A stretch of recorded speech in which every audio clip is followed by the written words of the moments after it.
एक ऐसा शहर जहां पर हर किसी की रातें रंगीन होती है। देखिए कैसे लड़कियां सड़क पर खड़ी होकर मजे दिलवाने के लिए खड़ी है, और यहाँ की लड़कियों को देखकर आपको जन्नत का एहसास भी होगा।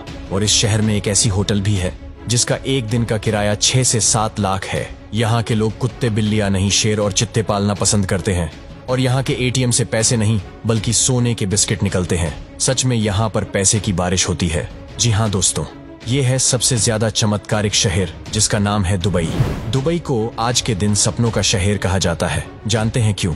क्योंकि यहाँ पर सपने सच होते हैं। यहाँ पर सब कुछ परफेक्ट नजर आता है और ये हद से ज्यादा खूबसूरत शहर है, तभी यहाँ लाखों की संख्या में लोग आते हैं। दोस्तों, आपको जानकर आश्चर्य होगा कि दुबई की 80% से ज्यादा आबादी विदेशी नागरिकों की है और दुबई में मात्र 20% आबादी ही स्थानीय लोगों की है। और विश्व की सबसे ऊंची इमारत दुबई में बनाई गई है जिसका नाम बुर्ज खलीफा है, और इस इमारत में 164 फ्लोर है। इसकी ऊंचाई 2766 फीट है और आज के दिन इस बिल्डिंग को देखने के लिए करोड़ों लोग दुबई आते हैं। और कहा जाता है कि उसकी ऊंचाई इतनी ज्यादा है कि आप इसे 90 किलोमीटर की दूरी से भी देख सकते हैं। वैसे आपको बता दें कि ऐसे कई सारे बिल्डिंग दुबई में हैं। और क्या आपको पता है कि दुनिया में एकमात्र 7 स्टार होटल भी आपको इसी देश में देखने को मिलता है? कहने का मतलब है कि सारी रॉयल्टी आपको यहाँ पर ही देखने को मिलेंगी। जी हाँ, इस होटल का नाम है द बुर्ज अल अरब। कहा जाता है कि यहाँ पर एक दिन का रहने का मतलब है कि तकरीबन 6 से 7 लाख का खर्चा। दोस्तों, आपको जानकर हैरानी होगी कि दुबई में लगभग सभी शेख अरबपति हैं। साथ ही इन शेखों के शौक भी हैरत अंगेज हैं।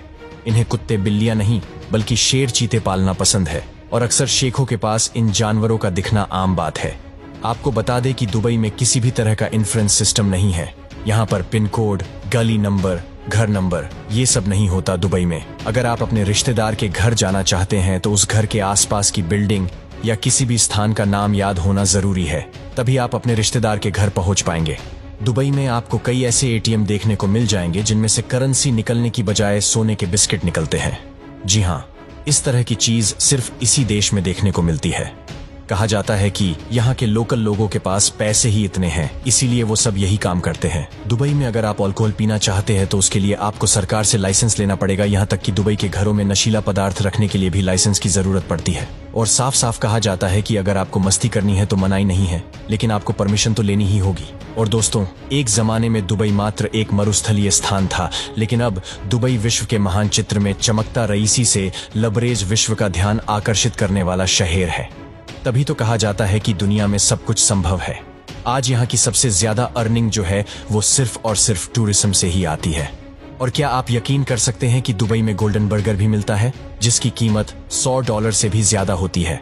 दोस्तों, जो ये बर्गर होता है उस पर गोल्ड की परत जमी होती है और इस बर्गर को खाया भी जा सकता है। और हाँ, दुबई में टैक्स नहीं वसूला जाता, जिसके कारण दुनिया भर के अमीर आदमी विदेशी यहाँ पर आके अपना बिजनेस करते हैं। और यही तरीका है कि इस शहर में जॉब की कोई कमी नहीं है। जी हाँ, बड़े बड़े बिजनेसमैन यहाँ पर आकर अपना काम करते हैं। और क्या आपको पता है, दुबई की पुलिस को दुनिया की सबसे रिचेस्ट पुलिस कहा जाता है। जी हाँ, पुलिस सुपर कार इस्तेमाल करती है जिसमें आती है लैम्बोर्गिनी, बुगाटी और BMW। और दुबई रेगिस्तान के बीचों बीच बना हुआ है, लेकिन जो दुबई के मॉल्स है उसमें बड़े बड़े स्नो रूम्स बने हुए हैं जिसे वहां के लोग दुबई में रह के ही स्नो का मजा ले सकते हैं। दुबई में एक पाम आइलैंड भी है जो सबसे बड़ा आर्टिफिशियल आइलैंड है, और दुबई के पाम आइलैंड को दुनिया का 8वां अजूबा भी कहा जाता है। और जहां पर लोगों को सोना पहनना पसंद होता है, वहीं दुबई के लोगों को सोना चढ़ाना पसंद है। दुबई में सोने से बनी कारों को खरीदना एक आम बात है, और ये लोग सोने की कार ऐसी वैसी नहीं खरीदते बल्कि दुनिया की सबसे महंगी सुपर कार खरीदते हैं।